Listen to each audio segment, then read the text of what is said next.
and risks his entire fortune, of which there is no accusation for 20 years, but he pops up and runs for the president, and all of a sudden she says, this guy me, even though I can't remember the day, the month, the year, 2 p.m. in a department store at Tiffany's while he was at the height of his career. I'm sorry, that's complete rubbish and political nonsense. I don't even think someone should be arguing something this serious unless they know the details. Freeman, anybody? You have a Trump hat on, but yeah, you got a rainbow shirt. How about you? So, yeah, I'm kidding. Billy String No, shirt. I'm kidding. But, okay. I'm giving you a hard time. Thank you, and everyone please be respectful. All right, Charlie, I have a question for you. So, as a Christian, how do you justify campaigning for someone who was found civilly liable for sexual abuse?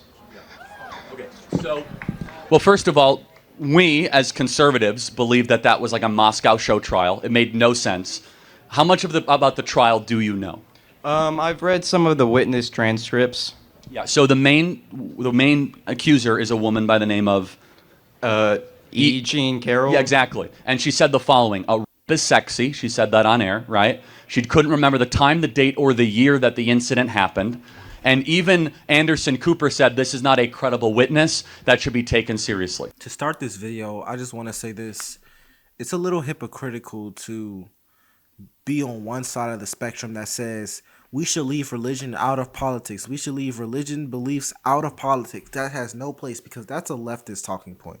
The leftist talking point is no Christian values should be anywhere in politics. That's what they say. If I'm wrong, let me know in the comments. But then on the other hand, bring in religion into politics when it suits your narrative. For example, you said, how could you be a conservative and still support someone who has civil lawsuits for such and such thing? If you're saying that, you're kind of acknowledging that there is a place for religion in politics, because in your argument there is a place for that, or there is that. Another thing is, when you have a crime, if there's a civil liability, that means that there isn't a criminal liability. Well, I'm not going to say it means that there isn't a criminal liability. It means that the criminal liability is under the civil, and the civil supersedes the criminal. Meaning that if he actually did this, if he was found guilty among his peers, he would be criminally liable. However, in this case, that's just not the instance. I'm not going to sit here and talk about that specific situation because I don't know about it. I never researched it. It never crossed me to research. But I just found it a little hypocritical so far. But anyways, let's continue. But let's pretend you're right, because I don't want to get too far into the details. But let's pretend that President Trump was guilty of sexual abuse. Is there any example of somebody in the Bible that was guilty of doing something bad that still was after God's own heart? This is the Bible Belt, but yes, the question is for you. I'm not sure about that. Okay, well, David would be the most obvious. So how much do you know about the example of David and Bathsheba? Probably not a lot, right? So David one day woke up and he was in charge of the Israeli army. I believe it was Uriah, if I'm drawing from memory correctly, right? And Uriah was like the head infantry commander. Uriah had a wife, very beautiful, by the name of Bathsheba. Bathsheba woke up one day and was very provocatively showering for all to see. And David lustfully said, I want that. In fact, not only did he say, did he want that, he then commissioned Uriah to the front lines of a battle to then basically get Uriah killed. Basically saying, I'm going to kill your husband so that I could be with Bathsheba. He does that, he dies, he then weeps terribly, and God even draws him closer to him in this very, very difficult, mysterious story. A second example, of course, would be Samson. Samson is found in the book of Hebrews in the Hall of Faith. Samson lived such a colorful life that God came to him when he was in a prostitute's bed. But God called Samson for a purpose greater than his and used the jaw of a donkey to go kill, thousands of Philistines. What I'm getting at is we are all sinners that fall short of the glory of God, and God can use imperfect vessels for righteous and good causes, of which I think he used Donald Trump to help save the country. I never agree with the premise that, let's say Charlie Kirk is 100% right. Let's say he's 100% right and Donald Trump is 100% God-fearing. Just using the argument of trying to say, oh, you're a Christian, but you support this politician, that's hypocritical. When you vote, there's only two choices. When there's a presidential election, there's two choices in reality. But me personally, I don't even hold politicians to the standard of Christ, because if they don't fall short of the glory of God, their administration, somebody in their administration falls short of the glory of God. And be completely honest here.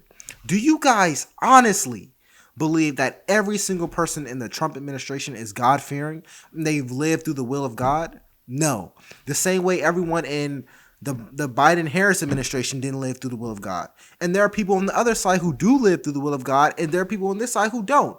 All I'm saying is, when it comes to politics, trying to use your religious standing, or trying to use religious standing to attack someone else's vote, I just don't agree with it. Because we can go back and forth all day about the evil things any side of history has done.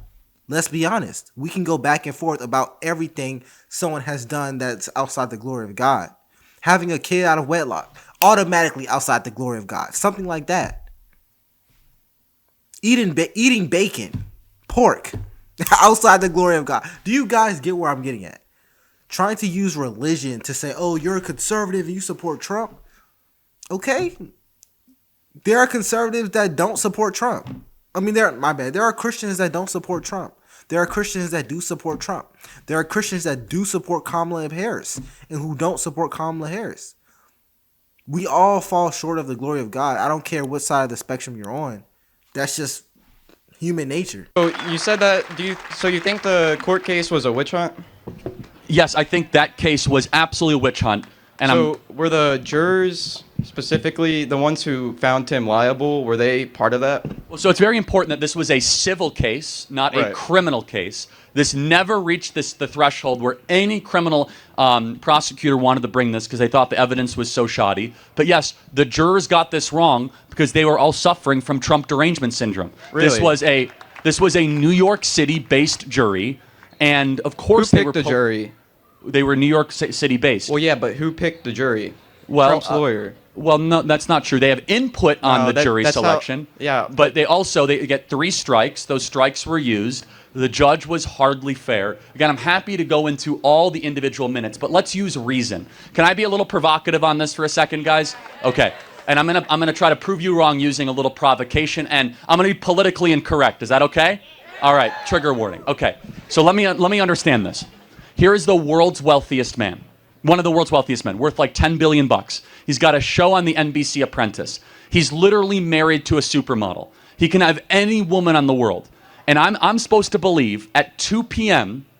in a Tiffany's store, he walks in and E. Jean Carroll, who is not exactly a supermodel, and risks his entire fortune, of which there is no accusation for 20 years, but he pops up and runs for the president, and all of a sudden she says, this guy me, even though I can't remember the day, the month, the year, 2 p.m. in a department store at Tiffany's while he was at the height of his career. I'm sorry, that's complete rubbish and political nonsense. Well, so there was... And I will take it a step further. I don't even think someone should be arguing something this serious unless they know the details.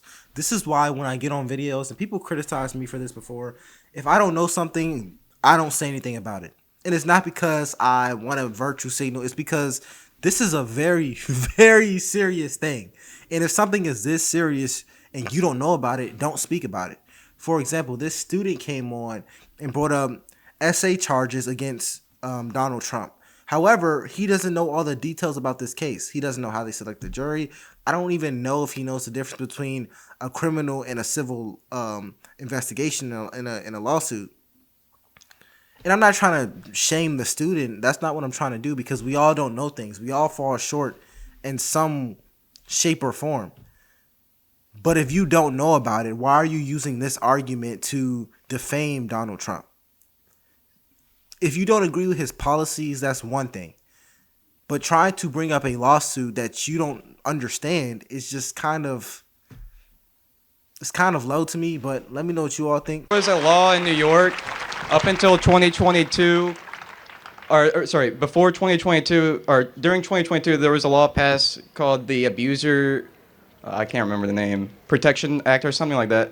And it removed the statute of limitation, which was 1 year for civil cases for abuse. So that's how she had to wait so long until 2022. but she did not voice the accusation publicly till he ran for president, which she did in 2017, 2018. Second, the trial itself was financed by Democrat donors. Thirdly, this is such a superfluous conversation. He's president of the United States. He won. We won. The American people saw this and did not care. So maybe we could talk about issues that are happening right now, not some fake accusation from 30 years ago. That's what I was saying too. That's kind of where I was getting at. If you disagree with Trump, that's one thing. You disagree with him, but let's talk about policies. It's like we kind of get out the way. We get out the way too much, in my opinion. We get out the way too much. We're always talking about stuff that has nothing to do with policies. We don't know these people. I don't know Trump. I don't know his administration personally. I don't know them. I know what they put in the news. I know what they present themselves as, but I really know the policies they put into place. However, I'm going to leave that there. My name is LFR JoJo, and I'll see you guys on the next one.